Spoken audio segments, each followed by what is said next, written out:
Ladies and gentlemen, welcome to Habitat Update, the podcast about entrepreneurship in Japan, based in and focusing on the Kansai area with the cities Kobe, Kyoto, Osaka, and so on. This is episode 10. My name is Tugi, and here with me today, as always, Sabrina and a special guest today, Sushi Suzuki. Welcome, you both, and how are you? Good. Thank you for having me on the show. Great. I'm excited to hear more about what we're going to talk today, and having sushi, I'm sure will be very interesting. Yeah, right. You said we just mentioned before the podcast now, it's the episode 10, it's kind of like an anniversary. And then in addition to that, it's December, it's end of the year. So instead of doing a regular podcast with all the events and the upcoming events, what we do in general, I figured we do something super innovative, something no one does, 2017 in review. Okay, great. But before we get into that, we have mentioned sushi a couple times before. And I'm sorry, I have not been listening to these, so I did not know. No. It's not. I didn't want to get into that. I just wanted to make the bridge into. But we never really formally introduced you and spoke about you in detail. So I want to give you just a chance to introduce yourself and what you're doing around here. And all right, should I look at the camera? no, it's fine. We're talking. Anyway, so obviously my name is Sushi Suzuki. It's not my real name, but that's what I go by for the last 25 years now. I am a product associate professor at the Kyoto Institute of Technology, one of the 38 universities in the city, 38 or so. And my background is design thinking, and my focus is teaching innovation. That's where my interest is. I want to get more innovators, Japanese and foreign, to come out of the things I do. And this could be organizing workshops, lectures, or running a very, very long 9-month project I do with companies and other universities around the world. That's my main activity. Innovators need exits. They need somewhere, once they become innovators, they need to go somewhere to actually wield their muscle and do something. And generally, within Japan and within the programs I teach, most of them go to companies. Most of them go to big companies. They become good engineers, product managers, product innovators, product developers, or even managers. Having said that, another exit for innovators is also the startup scene. Starting your own company or joining a early stage startup to innovate and create new value into the world. And I've lived in the US for about 22 years, Silicon Valley for about 5, and Europe, Germany, and France for about 5.5. Having come to Japan, I'm kind of noticing how small or how much at the infancy the startup scene here is. And the fact that students are just not in tune and not interested in life as an entrepreneur at all. So since coming back to Japan, I have my programs where I make better innovators, but I also have programs where I try to get students more interested in startups so that they can see this as an alternate career path. They don't have to do it, but I want them to see that the options are out there. And the fact that there are also these tools and skills that are coming out for entrepreneurs, mostly developed in Silicon Valley, but also in other parts of the world, that helps entrepreneurs try to be more successful. Of course, there's nothing out there that says you can be 100% successful. If someone says that, that's just fraudulent. A lot of this is up to chance, but maximizing the chance of success, that's something I'm also trying to teach the people I come in touch with. And a lot of the things I do is not just me teaching, but also I bring in a lot of people to run these kinds of programs. That's a lot. And I think, I can speak for both of us, me and Sabrina, to say that you're actually doing a great job, I would say, because... Thank you. No, really. When I arrived here in Japan a little bit more than 1 year ago, you were one of the first actually people living here I met, I got not introduced to. And then later I figured out you're actually one of the key players around here, pushing new projects and all these workshops through the design lab and at the KIT and so on. Maybe something you said before. How long did it take you to realize that the startup ecosystem is actually still pretty in its infancy, immature? Well, okay, so I'm sure my experience is a little bit biased because I lived in Silicon Valley, and of course everything is in its infancy compared to Silicon Valley. To To be honest, Frankfurt, I lived in Frankfurt in Germany. That had no startup scene, and it's a financial city. I don't think they need it either. But Germany has a very vibrant scene within Berlin, and I got to connect a little bit of that as well and see the kind of the cool things going on. But even being outside of Japan, you can tell that the most influential Japanese companies right now are still companies like Toyota, Sony, Panasonic. The big ones. The big ones that were established either like Sony right after the war, or Panasonic, Toyota, they were still well before the war. I mean, they're 100-year companies. And if we take the Schumpeter approach of creative destruction, to a certain extent, every generation needs a hallmark company to come out in order to keep the economy going. And the U.S. sees this a lot. The growth of Apple 20, 30 years ago, Google within the last 15 years, followed by Facebook. Every generation kind of has its hallmark company that has pushed their economy forward. We're not seeing that in Japan. And that's something that has always been a concern of mine. Is it needed? This kind of creative destruction? Here, yeah, I don't know. Is it the right time? That's one thing I keep asking myself. Like, maybe it's just not yet. Well, so I've worked for Panasonic, and they do a lot of great things, but they're not growing. Both their number of employees as well as their sales have dropped. They're doing well right now because their profits has increased. Yeah. But there's only so much you can support with a set amount of revenue as well as employees. And where's the next Panasonic going to come from? And this is, looking at how companies and the economy has operated within the last 200 years, which is some big ones start going down, like Kodak, for example, in the US, yes. and then new ones come up, like Google. And that kind of cycle is something that is probably required for a healthy economic habitat, I would say, to use your words. The habitat. Yeah. Yes. Anything from you, Sabrina, on that, what we just had? I have a few questions. Yep. I think just catching some of the points that Sushi mentioned now. I've met lately a Japanese who's based in France, and she grew up in Japan and has been based in Paris for a while. And she mentioned that for her, there's a huge gap between France or Paris and Japan when it comes to startups and entrepreneurship. And then she also mentioned that in talking to other both French entrepreneurs who visit Japan quite often, and also when I've been to Paris, they mentioned that there are two key things that were interesting and that helped foment the entrepreneurship and startup ecosystem in France. One, some angel investors and entrepreneurs who became role models and decided to have more new innovative companies coming out of their own pockets. So they started investing, not only giving money, but providing mentorship individually, first of all as individuals, and then later on they join accelerators or incubators.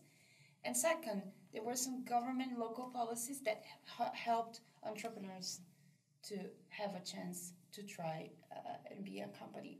Considering those points, both public and private, what do you see that could help Japanese entrepreneurs or having more startups in Japan that you seem is missing now? Okay, so for the one side, it's the angel investors. I haven't been in this country long enough to see how it was like 10 years ago and compare. But from the stories I hear, there are the first generation of these kinds of, I would say, startup entrepreneurs. So we're talking people from the first internet boom, so late 90s, that era, who have succeeded, or even from like 10 years ago during the social era, the social media era, have succeeded, and they're becoming more of these mentor roles. So I feel like that is happening. Having said that, since we're talking about Kansai, so much of it is more focused in Tokyo. I think it's a lot more common to run into startup events where you have angel investors and successful entrepreneurs who are talking to students or talking to young entrepreneurs, helping them and kind of promoting the scene. I think Kansai is still a little bit behind in that. And what was the second question? Cities and public support. I have a hard time comparing this because I don't know how much public support or what public support looked like in Europe for scenes like Berlin and Paris to grow. Paris must have had some decent amount because the right ingredients aren't necessarily there, which is one is cheap offices, the others is students. Paris does have a decent amount of students, and the third is funding. But Paris is a very, very expensive city to live in. There was a huge La French Tech investment on that from the government. So things like that. Berlin, on the other hand, had this influx of students and not a very strong local industry. Because for, 40 years, 50 years after the war, it was an artificial city that was kept alive by the West German government. And a lot of students were being sent there, but there was no industry being formed because no company in their right mind would put a headquarter in the middle of East Berlin or behind the Iron Curtain. So as a result, when the wall came down, Berlin was this student city that was very cheap to live in without much going on. And of course, some students wanted to stay, and that created a very nice place for them to start companies. Silicon Valley, I mean, there's enough private money going around that there's no government investment needed to promote the scene. With what's happening within Japan, I feel like there is government interest.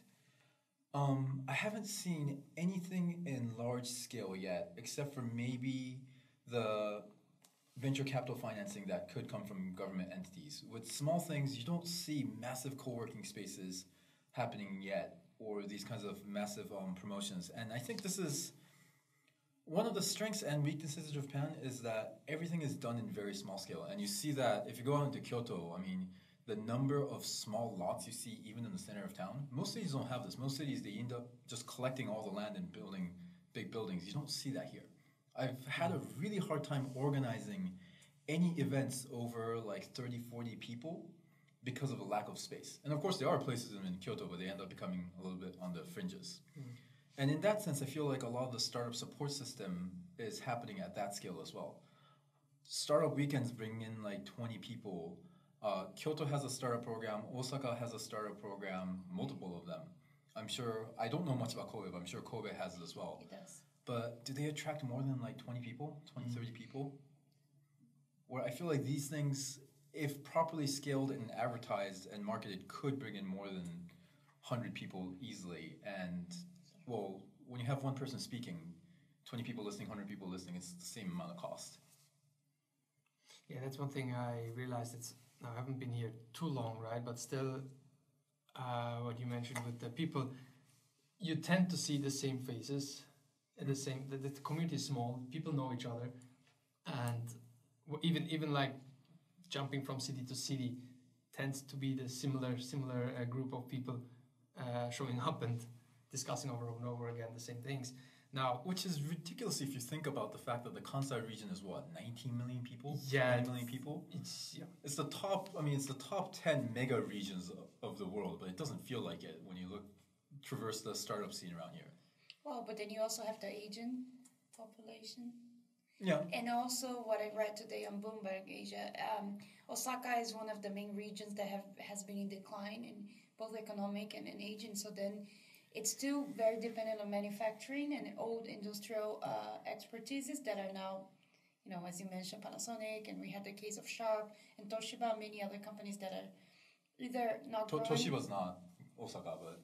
Oh, okay, sorry for that. But many other Japanese manufacturing dependent that are on that might be slightly affecting the whole number of 90 million. But no, I mean like the student community here or the young community that could be doing something. So I've seen that mentioned in the presentation once that, okay, Tokyo has 50% more people in the Kansai region. Venture capital investment-wise, I think they have like 10 times what Kansai has. But the one thing that this area has is the same ratio of students. Having said that, when you look at the Kansai region, yes, Kyoto, I mean, is by far the highest density of students here. Which then, of course, by far. Which then brings up the question of why aren't students doing this, or why is that student-led entrepreneurship movement happening like it has happened in Aalto, or not necessarily Aalto, just Aalto, but in Finland. And I guess this is something I can talk to from first-hand experience, being a professor at a university, is that students are just not interested right now. And part of it is that, and of course this is talking about the Kansai region, part of it is that they just don't see people around them that have been doing these kinds of things. And most of the influence they have are from usually their elder or like the people, not necessarily professors, but students who are older, 1 or 2 years, who have gone through the rigorous job hunting process for new employees and have gone to big companies and seeing that kind of career path. That's how you measure success for a student in Kansai now. Still. It's the most. Yeah, I guess it's the most easy to see measure of success just at the point of graduation, just at the point when you start working. But after that, it starts disappearing, right? Because when you're a student, you don't really talk to employees who are like 5 years into a company anymore at that point. There's not really a point of contact. Well, when I first joined Makers Bootcamp, we had our first bootcamp at Kyoto University, which is known to be one of the top, I think the second top in Japan, especially in areas like engineering and deep tech and science. I spoke to this student. She was a girl. She said, apparently students study so much their entire life to get into those universities like Kyoto University. Yep. And once they are in, they don't want to study, and they don't really are concerned about getting the learning more or getting the best grades or doing something that really would add value to their career, because for them the milestone was getting there. After getting there is just a job recruiting. So then she said she feels really, really disappointed. She's a Japanese student, because she said most of her friends and students are not interested in doing anything at all. How is your perception about it? Is it the same with most students you've met recently? Obviously there are exceptions. I don't want to bash all Japanese students, but I would say, and there is data that says Japanese university students of the many different developed countries they've compared, Japanese university students study the least, and it's not even close to other countries. And instead they spend their time working, part-time obviously, because Baito is very big. Convenience stores and McDonald's and all those kind of jobs. Or some students with more real-life applicable jobs end up having jobs in that direction. But yeah, generally in that area. Or they work in, they do bukatsu or sakuru. So those are like basically student clubs, either sports teams or music or things like that. And a lot of students belong to those. And this was something that kind of intrigued me, because having gone to the university in the US, I didn't see the participation rate so high in the US. But the big difference, tell me if I'm getting off topic, the big difference between Japan and the US is that US tends to have a dorm culture. So a lot of students get their social contact from the dorms, so they don't have to go out to other organizations to form that bond unless you're interested in it. Where in Japan, because most students either live from home or they have student apartments that don't necessarily have a community building, they have to find a community within the university, and these kinds of social clubs based around themes like music or sports become the place where everyone comes to have that social interaction. But those social clubs are not like kind of like mandatory extracurricular activity or something. There's pretty high, rigorous recruiting and marketing that happens at the beginning of the year. I see. And one of the reasons why I came to this conclusion is that I play a sport called Ultimate Frisbee, and it's actually pretty big in the college scene.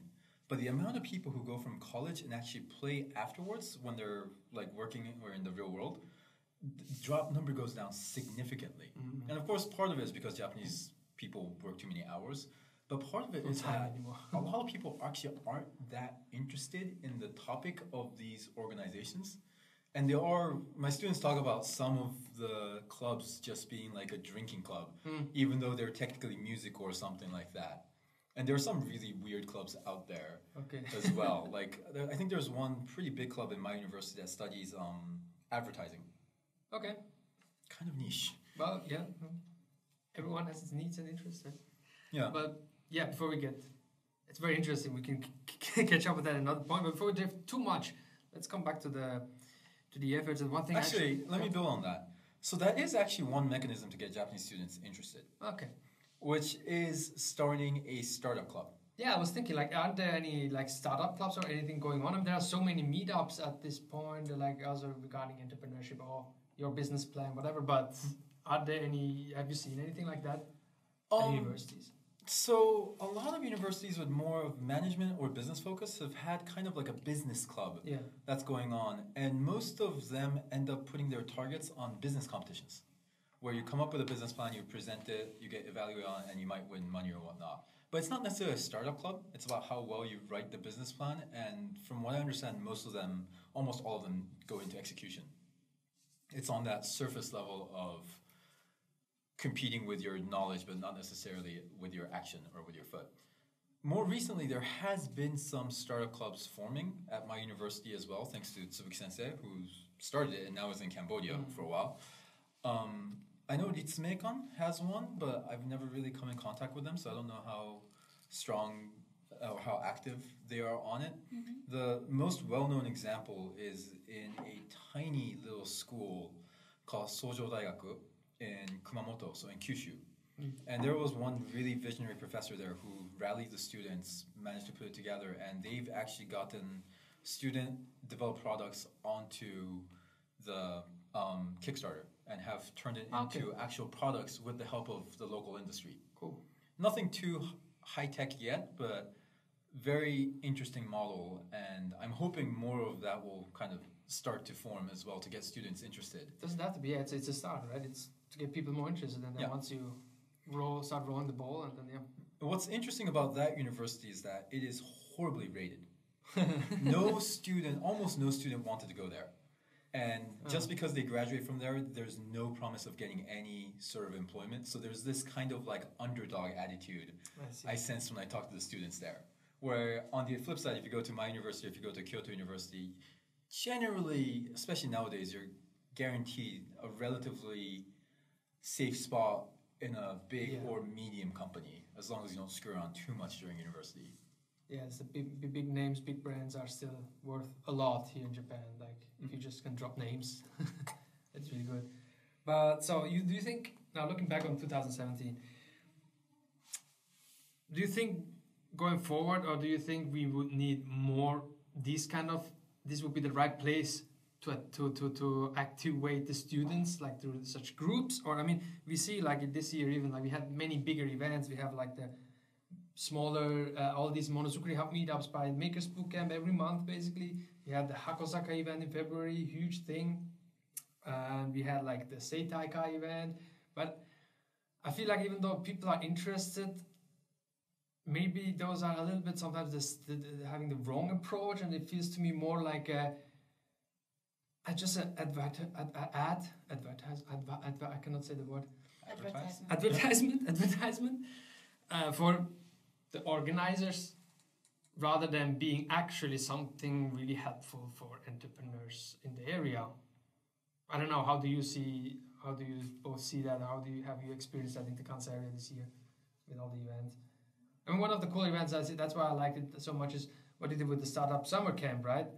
People came there, very global audience, international students and non-students as well, right? Or was it only students? It was only students. Okay, anyway. Well, actually, some of them were just slightly graduated, but mostly students. And then they actually worked on projects, pitch training, get all these lessons from the various entrepreneurs from Japan and so on and so forth. And that was helpful, I think, for them, but then they all left. And Well, yeah, I mean, that was so. Okay, I feel like there are a few questions. I know, that's a bit a big mess now. Let's put Kyoto Startup Summer School on the background. Let's talk about events and if they're effective or not. Yes. And maybe I'll flip this question to you because you organize a lot more meetups than I do. And I attend a lot of meetups. I think that there's one good thing about networking, about events, and I think it's a little bit related to what you mentioned about social clubs in universities. That one of the main ways that I see people network and interact are those events. So they go there mainly not because they're interested in the topic, but mainly because that's their chance to kind of socialize and see what's going on. So I've seen a lot of startups, entrepreneurs events that you have mostly people who want to do something but they don't know where to start from. But we also have like large corporations representatives who say, I'm a headhunter, I'm trying to recruit students.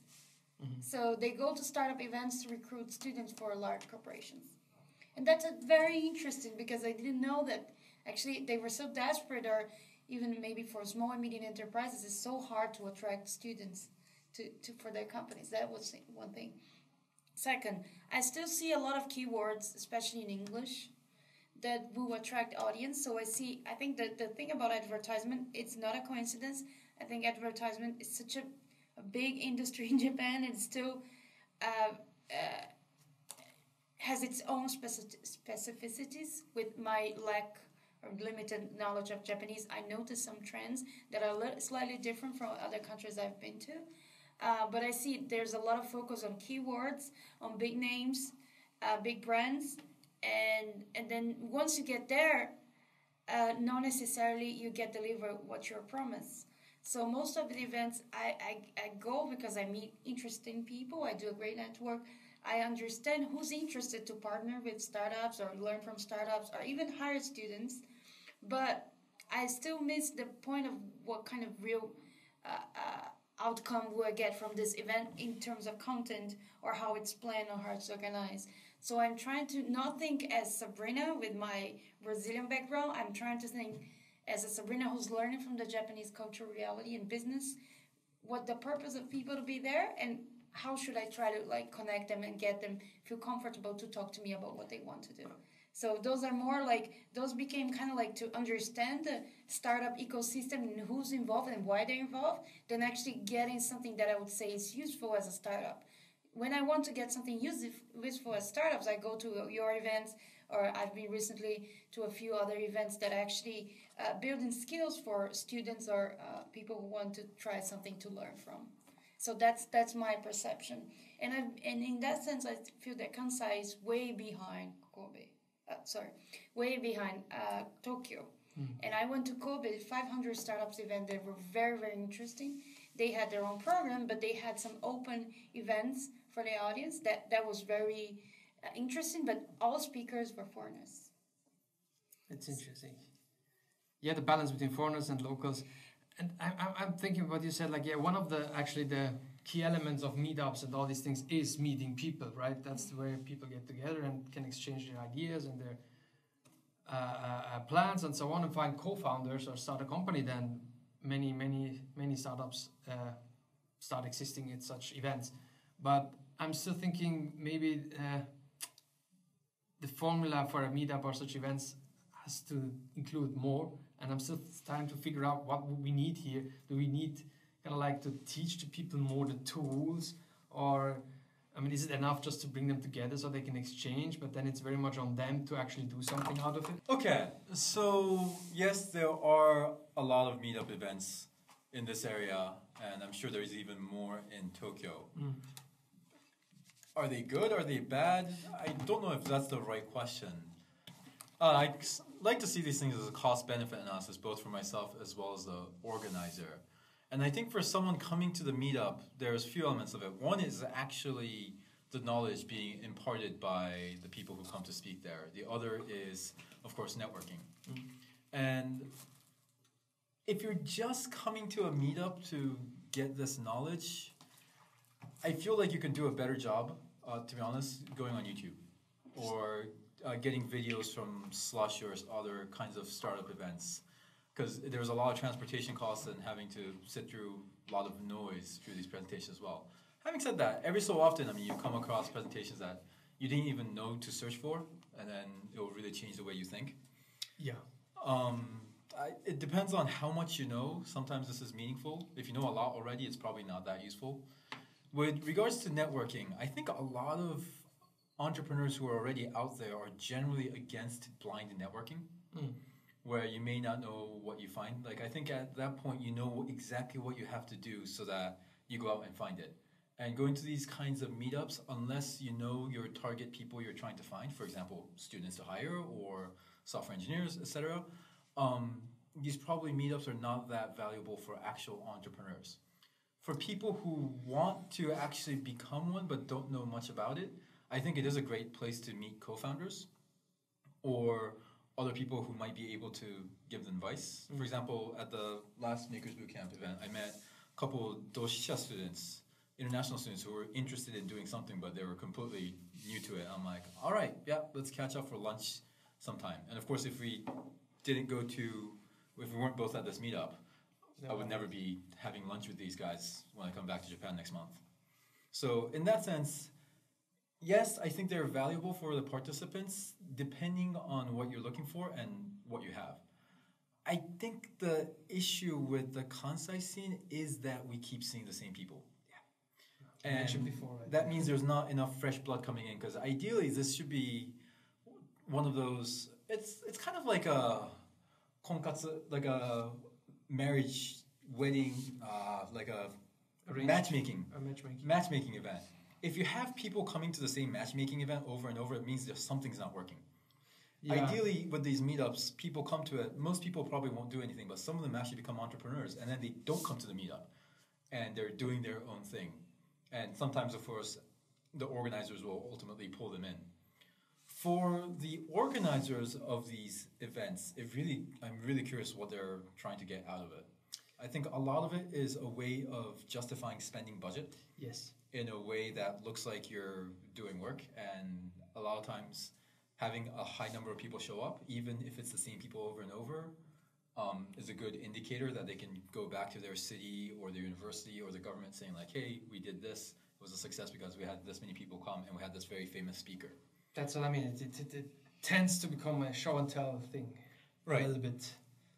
And I think a lot of, at least when I was in Silicon Valley, a lot of the meetups, I didn't go to too many of them, but a lot of them were organized either by people who had common interest to exchange information, or they were organized by venture capitalists. I think I saw those.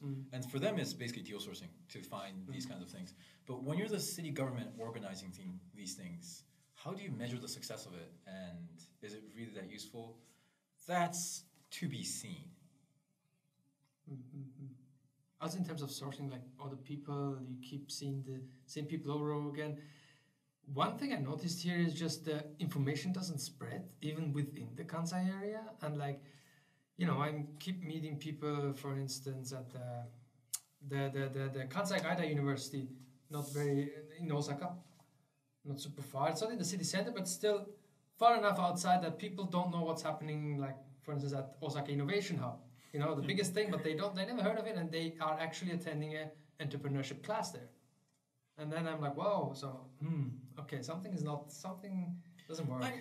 So I wouldn't be surprised if they're just different small pockets are forming inside Japan. And I think that's more, there's a tendency in Japan for, again, we were talking about how things happen at a small scale. Yeah. These kinds of communities happen in the small scale as well. So obviously, I mean, we're very much in the same community, but it wouldn't surprise me if there's another kind of community in different parts of Osaka or Kyoto that is doing these things. Maybe not Kyoto, because Kyoto is so small. I feel like we would have probably heard about it.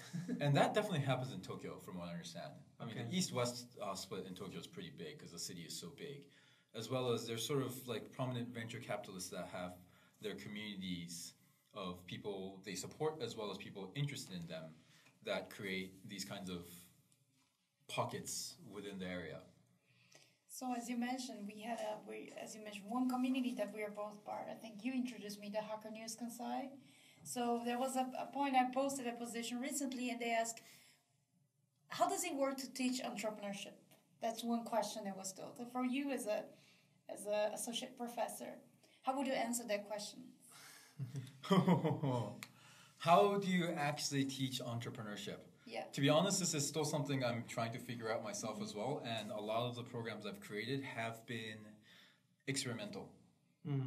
And for people who have gone through my program, sorry, you are being a subject of an experiment, but that helps me learn, and hopefully you learned something in the meantime as well. And there are actually, and I'm still reading up on this, there are a lot of different school of thoughts on this as well. A lot of the, I would say, business school leaning side tends to be just more knowledge passing. If you pass knowledge, people use that knowledge and be more successful, which I think has its limitations as well, because entrepreneurship isn't just about knowing how venture capital finance works, isn't just knowing how to source parts from China, for example. There's very much a approach, a mindset that an entrepreneur needs to have as well. And that's where experiential learning happens. And to a certain extent, I think a lot of this overlaps with innovation education as well. I mean, I teach content, but a bulk of what I do for teaching innovators is actually creating the environment in which they learn themselves, as well as fail and succeed. And I think this is also important in entrepreneurship as well. So for that reason, I think Lean Startup is an interesting model. There are a lot of Lean Startup education programs kind of forming from the Steve Blank model. And I'm really curious to see how that operates. With regards to what I've done so far, it has actually a bit more topical. And topical as in knowledge-based. And part of it is because I actually don't see much of that in Japan right now. Okay. And there are either meetups where entrepreneurs talk about their experiences, which is good to know because you can say like, you can look at that and be like, okay, there are certain pathways and these are ways of thinking that these people did from an example. But the examples don't always apply to the people who are going to become entrepreneurs. Or on the flip side is just things like Startup Weekend, which is a great community building and fun way to spend the weekend. And sometimes things happen from it, but they don't teach you anything. It literally is get in a room, come up with ideas, and go do it. There's very, very little content, which is why I place Kyoto Startup Summer School as a bit more content-driven than suppose say like a straight-up Lean Startup program or something where people are guided through the process as well. Don't know. Maybe that's the right way of going about it. Maybe that's not the right way of going about it. For the people we had this year, I would say I think the content was very interesting, but that wasn't. Most of that was not from Japan. Okay. For Japanese students, I think both is probably necessary, and I think organizations like the Startup Club within universities probably because you need longer time to actually execute. You can't have you can have Startup Weekend, but you can't have a weekend where you can mentor a team, guide them, and have them actually make meaningful progress. And for that, you need a longer program. In a couple days, no. Yeah, in a couple days, in a 3-day workshop, in a 1-week workshop, even in a 2-week summer school, that is really hard to accomplish. I could be wrong. Maybe there are ways of doing that. There are probably always exceptions, right? But yeah. Of course, it takes a little bit more time. But you do also like a lot of case studies, right? Case studies are very popular among students where they can get hands-on. So that's what happens when you bring in entrepreneurs, right, to talk. That's ultimately case studies of their startup. No, I mean, it's one thing if they just talk about it, but another thing if you let students work on a problem of a company or something like this. In that sense, case study. I personally don't do it, and probably because I have case studies and showing examples, but the rigorous going through the cases and sort of setting points where like decisions were made and trying to evaluate or analyze each of the choices and how one should do it, that really comes from the business school community and mindset, especially in the US. And I have never been really, brainwashed isn't the right word, but I have not really gone through that kind of community. So okay, no, that's what I'd be curious to see how it's done in the startup world, because I know there's plenty of business schools that have venture education as well, or startup education. So you think in that sense also the kind of school you're in, or where the faculty of the professor has learned, or in which way he believes actually also affects the way entrepreneurship courses are taught nowadays? Oh, definitely. And I'm sure they're very, very different culture from... so if we look at the example of Aalto Design Factory in Finland, they came more from the engineering builder community, and they're very much about let's get hands-on, start building it, see where it goes, learn from it, and adjust, which actually kind of mirrors a little bit of Silicon Valley mentality as well. But then if you go to... most business schools are all about teaching students how to plan a business plan and thoughts on execution, because there's very little execution that happens in academia. Yeah, that's exactly, I think that's what Alan questioned on the last meetup with the students about the McKinsey school students. They were they've been a lot into too much trying to fit everything into business models and rationalize and find some case study or some logic to kind of justify what you're doing, and that might be actually a barrier, or like that's when they stop executing, innovating, and just try to follow pre-established concepts and models. So from a theoretical and a philosophical standpoint, that actually has a lot of value, right? The ability to look at the past, analyze the present, and plan the future is very, very important. Having said that, nothing ever works that way. So the other approach of being flexible being testing your assumptions and evaluating in a very quick cycle of what you're doing and if that actually accomplishing what you want. That doesn't necessarily come into the business school mindset so much. Of course, I'm sure there are different kinds of business school as well. And I think that's where, that's why I teach design thinking. That's where this kind of lean startup design thinking methodology is much more powerful for entrepreneurs. Great, interesting inputs. To bring it back a little bit to 2017 and to wrap the year up, let's talk about our favorite moments of 2017, maybe related to entrepreneurship, Japan, Kansai. Anything in mind? Your top three or top one moment? I want to start with one that even though it's not about the startup, the topics we are getting now, I want just to recap a few entrepreneurs and entrepreneurship role models that exist in Japan that students don't even relate that there is an entrepreneurship skill or some real innovative thing there. Is Tadao Ando, the architect. I'm a big fan of him, and I went to a Kyoto Institute of Technology. That's his book about his process and idea. It's not the book. You showed yeah, that's his book. For people that don't know, Ando Tadao is one of the most famous architects of Japan. And also in the world. Yeah. He's pretty much... I think he's won the Pritzker, right? Yeah, he did. And he's now in charge of the 2020 Olympic Stadium project. Oh, really? With this whole thing going on. But anyway, I got his autograph here, and I went to this 1 hour lecture he gave at Kyoto Institute of Technology to a huge audience of students. And I think the main lesson that he made it clear and message in the end was like, you student, go out, get out of your comfort zone, go travel, go to different places, get inspiration from different cultures, learn and do your own, considering what you know before and what you learn from your experience. And that was really interesting because for me, I would see his art put in many places out of Japan, but I would still think, well, he's, for his age, his generation, he might be a very Japanese mindset. But no, he was telling the opposite of what I would expect him to say. So that was very surprising, and that was a good thing. And I think we need more, because he's famous enough, and maybe you can correct me if I'm wrong, he has the kind of like all the, I think the main things in the media, not only in Japan, but also out of Japan, to be considered a successful professional.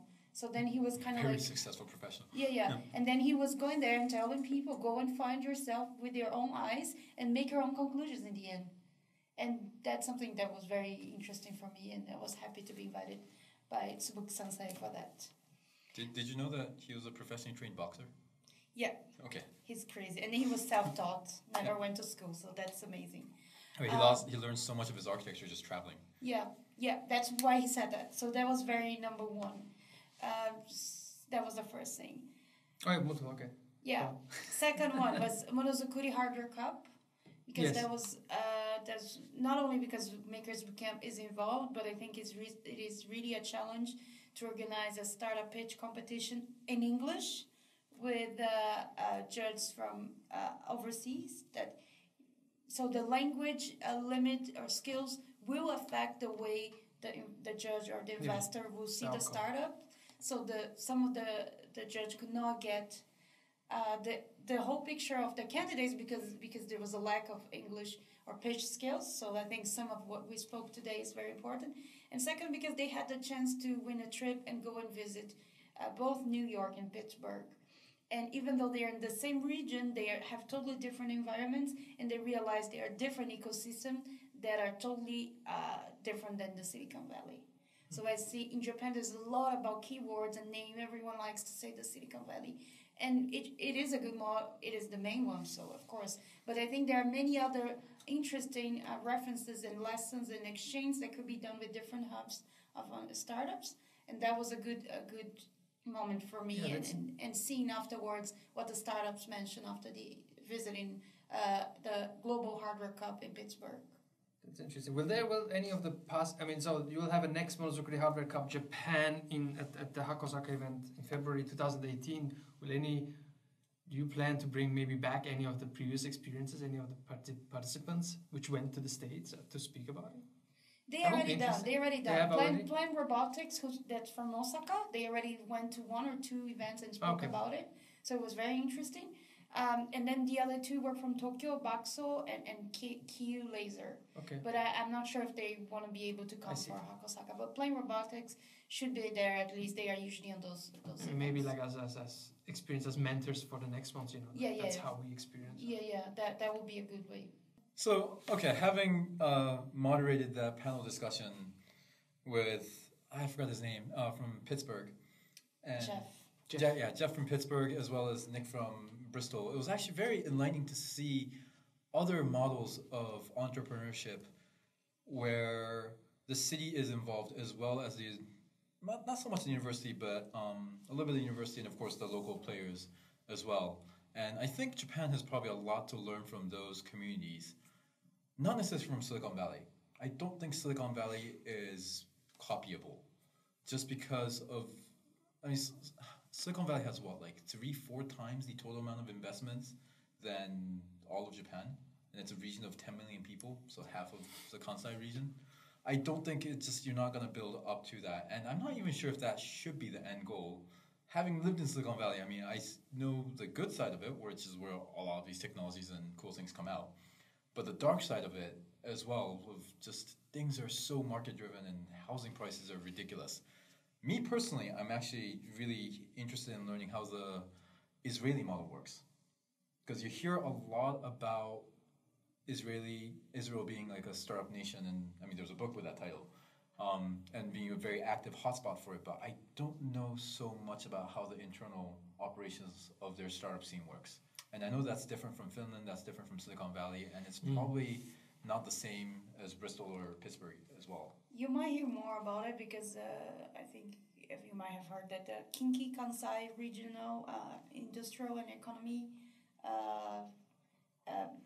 local institutions just signed an MOU with Israel.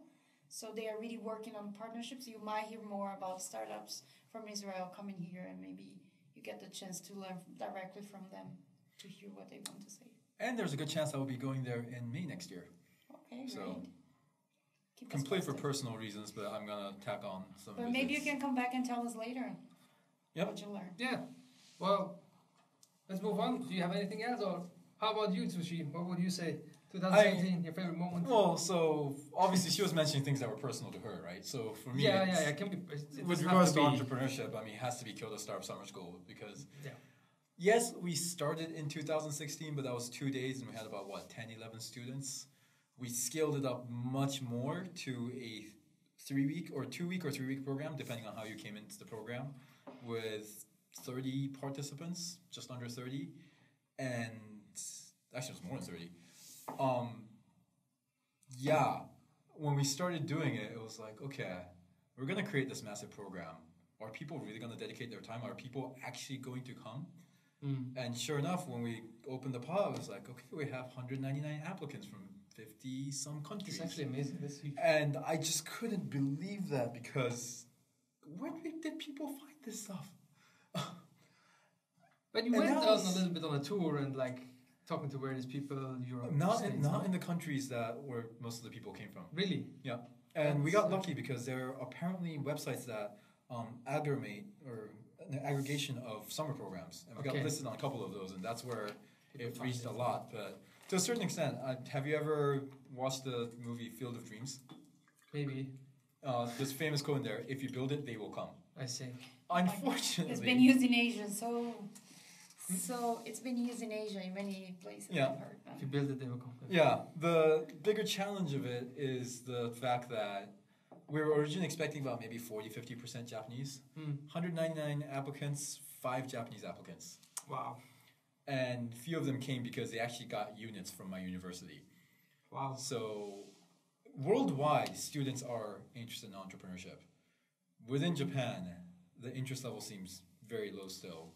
And of course, the other flip side I have to mention is the fact that it was fully in English, and there are very few Japanese students who are comfortable doing things in English.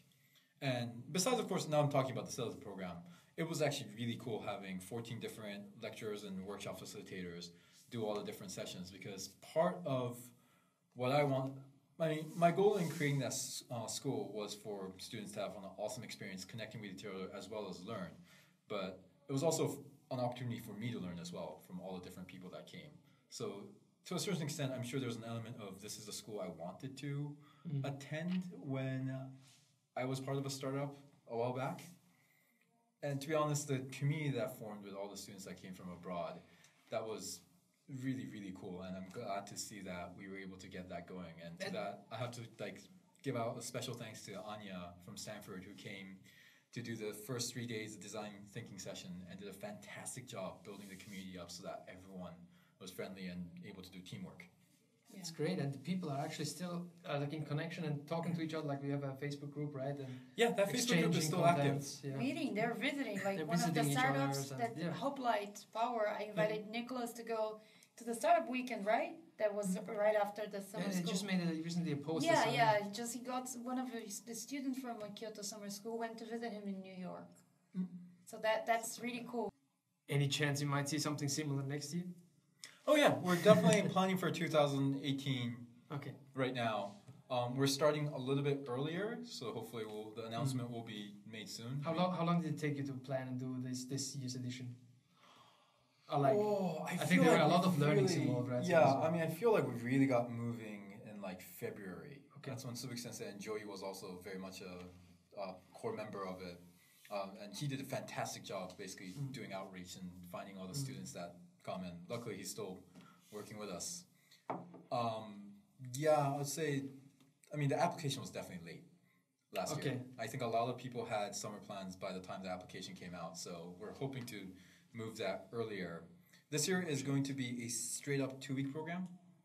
Last year, the 2-3 week dynamic was a little bit weird, and we learned a lot from running this. We got great feedback from the students, so the format is going to be slightly modifying, but I think the general idea that this is a startup school where you get to learn a lot of varying important topics of starting up a company, I think that will stay the same. I don't think the focus will be getting started, but it will be more about learning. We will have a startup weekend again because that was fun to do at the end. But oh, that's great. I'm very much looking forward to that. Now to close the round real quick for me, and there are many moments in 2017 here happened to me, especially regarding entrepreneurship.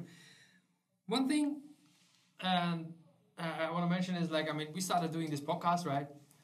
For the first 5-6 episodes, or still I'm wondering oh wow, not a huge audience there. The view count is not super high, but I was still wondering, does anyone listen? But then, yes, I heard from 2 voices already. One person specifically said hey, it's actually cool what you're doing there. I'm not into the scene, but I want to learn more, and you are kind of a source, and this helps me. You point out these events, and you talk about some topics, and it's really interesting, and that was for me way. Yeah, I think it's important to kind of break the main stereotypes. So I think Japan, yes, it's behind the scene. Yes, Kansai is behind Tokyo when it comes to startups entrepreneurship. But yes, there's a community here. And students or people who want to learn and meet should know where to go. So sometimes they don't know where to go. Most of the events are on Pitix or the other Japanese platforms that not necessarily, in the case of Pitix, there's an English version, but it's not as popular as Meetup. So there are many ways that, during this event, we are trying to kind of bring a little bit of what we get the access to and try to spread. Because we feel privileged, we know a lot about what's going on. I'm sure you do too. But most of the students, foreign students I met recently, they have no clue. Yeah, you're in a bubble, so to say, right? Yeah, so, and of course, for you, it's oh yeah, of course I know, and everyone should know, but no. No, you found them, so we'll slowly start expanding from that. And I must say, being at the most recent Makers Bootcamp event, I was kind of surprised. I think you had more exchange students than Japanese students. Yeah, most foreigners. Yeah.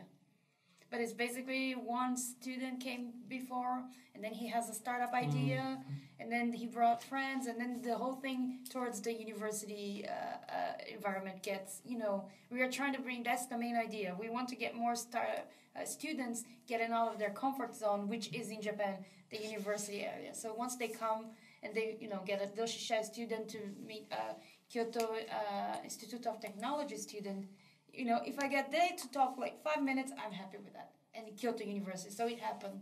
So I think in terms of the goal, we are slowly getting there because we are also learning the process. And we've changed a lot, but I think there's still a long way to go. Yeah, this is also, like I said, this is a call to the audience from here. I mean, if you're interested, if you're listening, if just recommend it, forward it, contact us, send us your ideas, right? Yeah, I mean, if you Google Kyoto startup scene, I'm Yeah. sure all three of us will show up one way or another, Yeah. or at least our respective organizations. Yeah, and there's like there's no the two from Nota, the scrapbox. Yeah. So the Hacker News Kansai we mentioned, they started mapping, and Tugi's helping Martin. Martin, great job doing it. So we started pointing out names and places and co-working spaces and startups and people who are In the involved in area, the yeah. community. So once they get new foreigners here, they can like kind of start. And I started recommended this to investors and angel. So a few angel investors who just moved recently to Kansai, they don't know where to go to find startups. So I started sending them to. It's a start, and if you're interested, it's We- Hacker News. No. Scrapbox.io / HN Kansai. I'll put the link somewhere in the video or in the description, so people will find it out. We talked about 2018 already with an outlook to the next Startup Summer School. What are your expectations, and what do you hope to see more? And do you think we'll get more foreign entrepreneurs to in Japan, in Kansai, especially now with recent news about, the new startup visa of Japan and so on? So I feel like that's still a bit down the line because I don't think there's, besides money, which Japan actually, personally, I feel that Japan actually has a decent amount of venture capital compared to a lot of other countries that's not the US or some of the major European countries. Yeah. So I feel like there are entrepreneurs who could come to Japan and take advantage of the financial resources available here to grow. Having said that, it's still a very, very tough country to operate if you don't speak Japanese. It is. So just because there's a visa available, I don't think it's going to be the tipping point. I think it'll take a bit more of Japan's startup scene internationalizing better and being much more, you try to organize events in English, but it ends up becoming a mishmash of English and Japanese because we can't get enough speakers who are comfortable speaking English. So And once Japanese speaker switches to Japanese, all the others won't take the risk to get exposure. They do that. Yeah. That happened. Like initially, someone was to talk about in English, but then Yeah, not it comfortable. happens. But Okay. I think that's part of the process here and has to do with the maturity level. And I agree with you.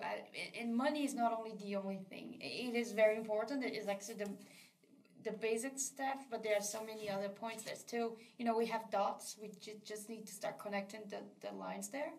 And what I read recently that Japan is trying to do a lot of ways to facilitate and have more high-skilled foreigners coming to Japan. But apparently there are many other internal problems that mapped, and Japan was one of the least... least attractive places for foreign employees. Yep. So then again, That report was depressing. Work culture balance. But again, But that's also something Japan is trying to change as well because the work culture here is pretty harsh. And I would say that even here, I think that in Kyoto, especially, or other startup scene here, I think it's totally different than what we read on those.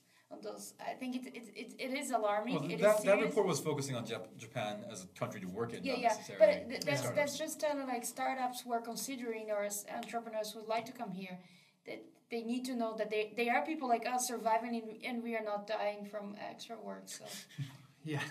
Yeah. Without speaking the language. It's tough, but it works somehow.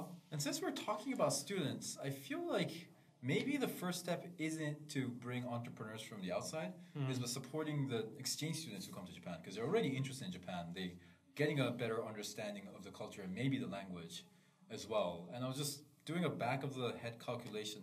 I think my university is about 4 or 5% exchange students. And even if we say the average in Kyoto is 2, which seems like a low estimate, that's still 2,800 students. There's so plenty, you have the dosha, you have the kaiti, right? Yeah, you but have the I met gaidai, some of them, as an example, I met a student at from Dosha University, but the campus near Nara, that is a science, he was computer science student. He said, "Oh, all my engineer friends, no one is interested in startup. They just want to get a job for a large corporation." So he feels alone there and in his own bubble. So I think the point is not only get them then interested, but they can get the business school student to learn from the engineer, to talk to the design students, and get them as a multi-diverse team, I would say. So I have this dream that 1% of students will start out. And Kyoto, with 140,000 students, I think each year we graduate somewhere between 30 to 40,000 students. If 1% of them actually start a company, that's 400 companies a year. And even if only half of them end up remaining in the Kansai area, that's still 150 companies being started by students every year. That will definitely form, that's a tipping point. That will form very much a movement. More. How many of those 150 will stay in Kansai and not move to Tokyo? Well, exactly. Start here and then stay here, ideally. People in Kyoto don't go to Tokyo. It's the Osaka It's more to people Osaka, yeah. Students like do. Kyoto. Students who are not from after Kyoto. they graduate. Yeah. But not after they found a company. Yeah, okay. After they found a company in Kyoto, they generally stay here. Well, But even then, I mean, that's the tipping point. And that's kind of what I'm hoping to see sooner or later. Because, I mean, the startup movement has taken hold in so many countries. I mean, this is a major movement in the world. Yes, And that's the song. Right? is it just going to completely miss Japan? Or just go at this level? Or I feel like it's going, I can't imagine it being smaller than this. Which means it's going to have to grow at some point, right? And I'm just wondering when that is going to be. maybe. And I mean, we're all trying to accelerate that process, but hopefully it'll be sooner than later. We are pushing and supporting on all ends and hope that maybe the tipping point will arrive 2018. Yep. Fingers crossed. Next year we'll have this review and hopefully we'll have more And be startup like, wow, that was interesting. Yeah. yeah. Exactly. Let's look back then in a year's time. Great. I think that's a good point to close this session here. Thank you very much for joining us. In terms of anyone out there who wants to contact us, Sabrina at Makers Bootcamp on Twitter, or you find their makersbootcamp.com page, or on Facebook and so on. Sushi Suzuki, thank you very much for joining. I guess people can find you. I don't know what's the best way on Twitter at. Honestly, Google. Or Google. Just type Google. in sushi. You should pop up. Suzuki. You're famous. Yeah, and just ignore the restaurants. Google Sushi Suzuki. Filter out the restaurants and find me. Okay. Best way. And and as always, you can reach out to us via HabitatUpdate@gmail.com, or you find me on Twitter at GuNST, and so on and so forth. All the rest in the descriptions. Thank you very much for joining me. This has been Habitat Update episode 10. Merry Christmas to everyone. Happy New Year, because this will be the year end, and I guess we continue then after. Happy holidays, yeah. Happy Happy holidays. season's greetings or Yeah, and see you in the next year, I guess. Yes. Follow, subscribe, love each other.